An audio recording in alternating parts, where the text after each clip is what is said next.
여러분들은 이제 목적에 따라 주식을 바라보는 시각을 달리 하셔야 되는 거예요. 그러니까 여러분들은 한마디로 주식 투자를 할 것인가, 주식 매매를 할 것인가라는 기로에 서 있습니다. 그런데 가장 위험한 리스크는 뭔지 아십니까? 실제로 하고 있는 행동은 투자인데 실제로 들어가고 행동하고 하는 종목은 매매인 거예요. 그러니까 나는 주식 투자를 할 거라고 시작했지만 막상 들어가고 주가가 하락했거나 주가가 올랐을 때 모든 순간을 매매의 기준으로 받아들이는 분이 가장 큰 리스크한 요소. 네, 주식을 하면서 정말 바로 고쳐야 되는 사람이고, 주식 매매를 하시는 분들이 또 투자를 하는 분이 있어요. 그건 무슨 뜻이냐면 매매에서는 매매로만 바라봐야 하는 요소가 있고 투자에서는 투자로만 바라봐야 된다는 게 있습니다. 투자와 매매도 어느 정도 교집합이 존재해요. 어떤 교집합이 존재하냐면 매매에 대한 어떤 요소, 투자에 대한 어떤 요소.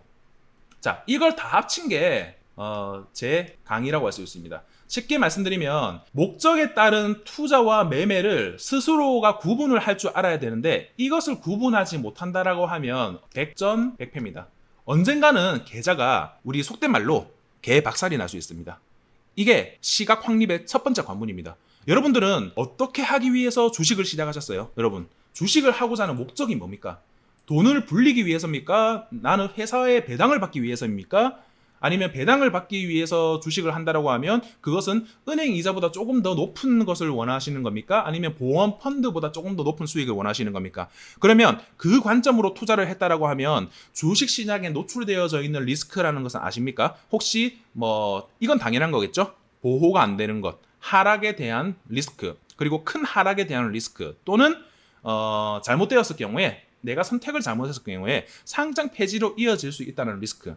자, 이런 시각이 있고 없고 차이가 주식시장을, 주식 매매를 오랫동안 하고 또는 롱런 할 수 있는 사람과 못하는 사람의 극명한 차이점이라고 할 수 있어요. 저는 주식 투자를 처음에 왜 시작했냐고 하면 저도 이 완전 초보의 시절이 있었습니다. 누가 뭘 사라고 했어요. 어떤 종목을 사라고 했는데 그게 이제 처음에 시작했을 때 1,000원짜리 주식이었습니다. 네, 1,000원짜리 주식이었는데 그게 어떤 수준이었냐면 계좌 개설할 줄도 모르고 그리고 호가창도 못 보고 종목이 우리나라에 그냥 존재하는 게 삼성전자가 상장되어져 있는 회사라는 것은 그냥 뉴스를 통해서 안 것이고 실제로 MTS나 HTS에서 들여다보지도 않은 상태. 자, 이런 수준에서 바로 그 흔히 말하는 작전주를 이제 매수를 한 거예요. 그런데 그것도 어떤 관점으로 매수를 했냐면 이제 그 지인이라고 했던 사람은 이제 1,000원부터 이제 장투를 가지고 있었어요. 근데 저는 이게 갑자기 주가가 막 올라가는 거예요. 올라가는데 2,000원일 때는 이제 우리가 어떤 관점을 가지고 있냐면 주식이나 코인 외적인 시장에서 만약에 100% 수익을 가져다 주는 게 없잖아요, 사실상. 부동산도 이제 어느 정도 많은 시일이 소요가 되어야 되는 것이고, 그것 말고는 없잖아요. 뭐 있습니까? 자, 1,000만 원을 투자했는데, 2,000만 원이 되는 게 우리나라 자본 재테크 시장에서 뭐가 있습니까? 주식밖에 없잖아요. 그러니까 이 현상을 딱 바라봤을 때, 1,000만 원에서 2,000만 원이 되었다는 뜻은 1,000원에서 2,000원이 되었다는 뜻이잖아요. 이게 이제 무서운 거예요. 주식시장에서는 어떻게 보면은 일어날 수 있는 요소인데 주식을 안 해봤으니까 모르는 거예요. 그러니까 주식시장의 생리를 모르는 상태에서 이것을 딱 받아들이니까 이거는 너무 올랐네 라고 생각을 해버린 거죠. 그러다가 이 너무 올랐네라는 게 확고한 신념이 아니라 애매한 신념인 거예요. 애매한 그냥 생각일 뿐이죠. 그러다가 주가가 3,000원 4,000원 이렇게 올라갔습니다. 자, 그때부터 와 이거 얼마까지 가려고 그러면은 종토방에서 이거 1만 원 간다, 2만 원 간다, 3만 간다 이런 것들에 노출이 되어 가지고 내가 가지고 있는 그 공포심이 갑자기 환희로 바뀌는 거예요. 그러다가 한 4,000원 되니까 뭔가 호가창이 팔딱팔딱 뛰고 차트도 계속 우상향하는 것 같이 보이니까 차트는 아예 못 보는데 이때 딱 돈 때려 박는 거예요. 돈 때려 박아가지고 이게 실제로 4,000원에서 8,000원으로 갔어요. 그런데 이때 딱 종목 토론방 들어가니까 3만 원 간다는 거예요. 자, 근데 이제 우리가 가장 노출되어 있는 게 뭐냐면 여론입니다. 여론과 언론. 주식에서 우리가 접할 수 있는 정보가 개미들에게는 없잖아요. 그러면은 이렇게 포장이 잘 된 어떠한 글을 보고 없는 근거가 생겨버리는 거예요. 자, 이러다가 여기에 돈을 1억을 박아버립니다. 1억을. 그러니까 1,000만 원을 4,000원에 들어가서 1,000원짜리 주식이 4,000원이 돼서야 그때 1,000만 원을 들어갔고, 그리고 나서 그게 8,000원이 되니까 돈이 얼마가 되었냐면 2,000만 원이 됐어요. 맞죠? 그러면 이제 처음에 가지고 있는 이 1,000원이 2,000원이 됐을 때 공포를 완전히 망각해버리게 되는 거예요. 완전히 망각. 자, 그러다가 이게 10,000원을 넘어가버립니다. 네, 1만 원을 훌쩍 넘어가 버립니다. 그런데 이 회사가 알고 보니까 지금은 상폐가 되었습니다. 상폐가 되었는데 제가 어떤 짓을 했냐면 이거를 13,000원, 12,000원대, 이게 마지막 날 상승이었어요. 마지막 상승이었는데 이때 대출이랑 이런 걸 다 땡겨가지고 그 돈 모은 것을 다 땡겨가지고 1억을 박아버렸습니다. 1억을. 이게 이 종목이 상장 이래로 만들었던 마지막 상승 가격이었어요. 마지막 상승 가격이었어요. 자, 그리고 나서 주가가 연속적으로 하한가를 가게 되고 주가는 반토막이 나게 되고, 이거는 이제 뭐 연봉, 그냥 반토막이 나버렸으면 이제 보통 일반 사람들이 연봉이잖아요. 네, 연봉이 날아가게 된 것이고 이게 멘탈이 부서지고 악순환이 나온 겁니다. 자, 여러분, 이거 제 얘기입니다. 제 얘기. 네, 제 얘기. 제가 그때 뭐가 부족한지를 그 당시에는 몰랐어요.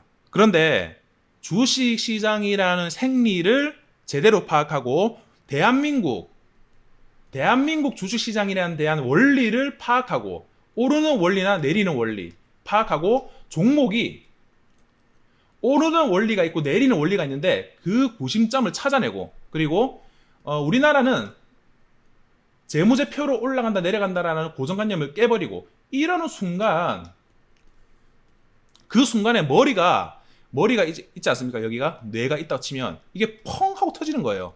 그런 느낌을 제가 수없이 받았거든요. 그렇게 하면서 계좌가 순식간에 복구가 되었습니다. 자, 그렇게 해서 시작한 게 저의 주식 스토리입니다. 여러분, 그 뜻은 무슨 뜻이냐면, 여러분들은 어떠한 기법이나 타점이나 그런 매매 스킬이나 보조지표를 중요시할 게 아니고, 여러분들이 어떻게 하면 돈을 벌 수 있을까? 우리나라 주식시장은 어떻게 해야 될까? 그리고 내 사정과 맞물려서 나는 주식 투자를 할 사람인가, 주식 매매를 할 사람인가라는 것을 분명히 알고 넘어가야 된다는 뜻입니다. 네, 만약에 이제 저 같은 경우에 그 5천만 원이라는 5천만 원에서 더 박살났어요. 그게 결국에 1,000만 원이 남았었거든요.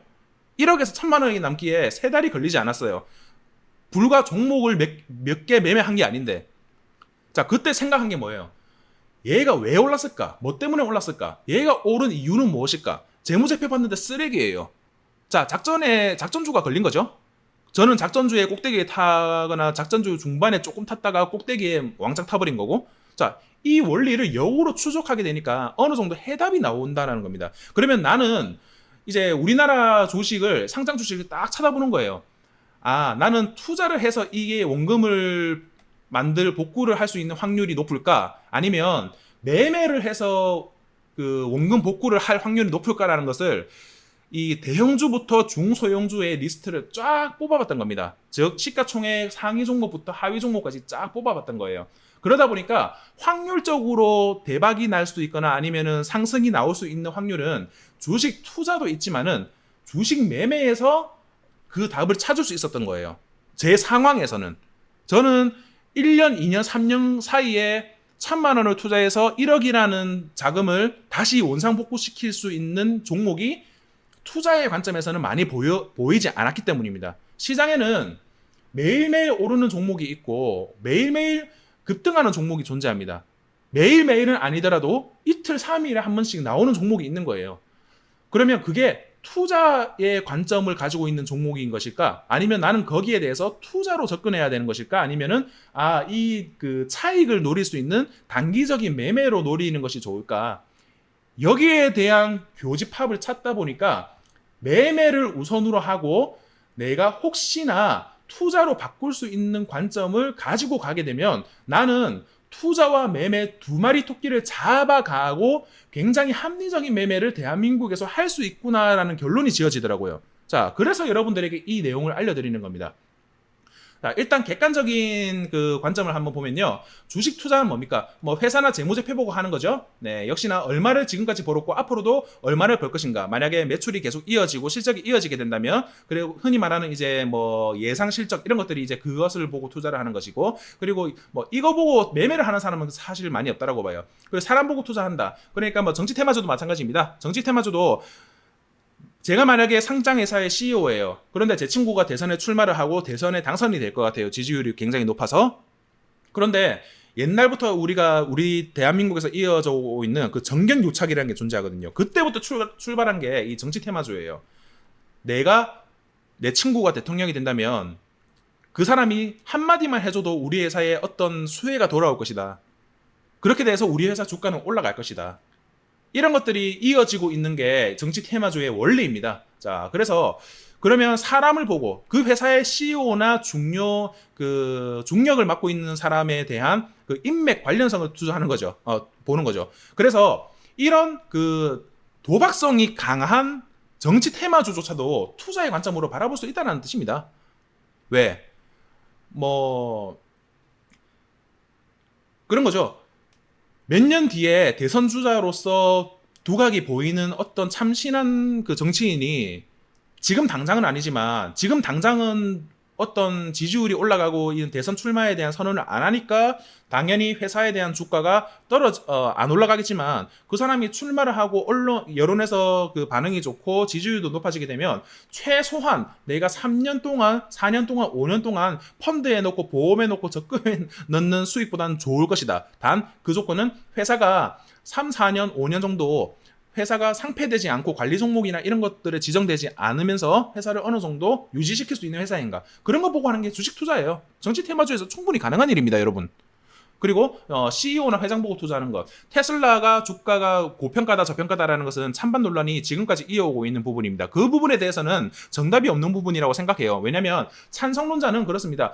테슬라가 자동차 판매량만 보고 주가 비율을 체크해서는 안 된다. 이 회사는 우주 산업도 하고 있고 거기 뇌 관련 산업도 연결하고 있고 우리가 30년 전에 하늘을 나는 비행기나 하늘을 나는 자동차나 하늘을 나는 어떤 드론이라는 게 떠다닐 거라고 생각을 했냐. 우주의 화성의 우주 궤도를 돌아다닐 수 있는 그 유인 우주선이 비행체가 나올 것이라고 생각했냐.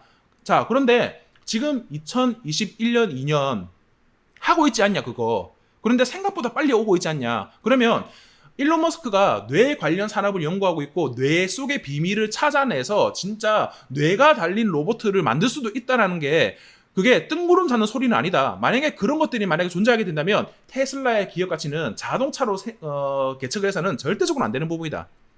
이거거든요, 여러분. 요즘 시장은 그렇게 되는 겁니다. 이 시장의 확장 가능성 이런 것들을 보고 하는 게 재무제표를 봤을 때는 테슬라에 절대 투자를 못하는 거예요. 그러니까 이 사람의 천재성 그리고 이 사람이 하고 있는 지금까지의 그런 행보 그런 것들을 토대로 이 사람은 뇌가 달린 뇌가 달린 로봇을 개발할 사람이다. 그런 합리적인 근거가 생기게 되면 투자를 할 수 있다는 겁니다. 이게 투자의 관점이에요.